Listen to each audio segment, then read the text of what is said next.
hemos llegado a un nivel que para ser reformista hay que ser revolucionario. Eso nos lleva a otra época de este mundo, que fue la socialdemocracia revolucionaria de entreguerras y su fracaso. ¿Por qué digo esto? Porque también hay que ver, desde el año 92, que es Maastricht más o menos, no ha habido ningún país de la Unión Europea que haya hecho una política de izquierda. En serio. Ningún país.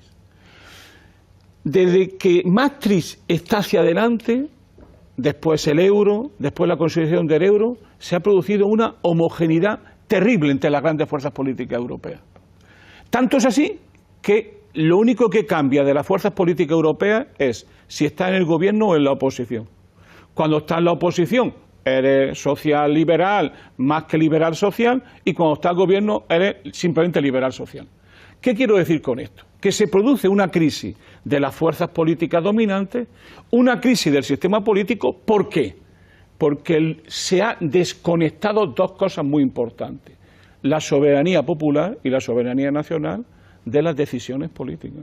O sea, lo que permite que haya una Europa alemana no es que Alemania sea muy mala, muy de derecha y que tenga un Estado con un diseño imperial, que lo tiene. Lo que hace que Alemania sea muy mala es que Alemania tiene, como dicen los internacionalistas, un poder estructural. ¿Y cuál es el poder estructural que tiene Alemania? Que ha creado reglas del juego que siempre la benefician. ¿Y cuáles son las reglas del juego? Básicamente el euro y todos los tratados que se han ido articulando.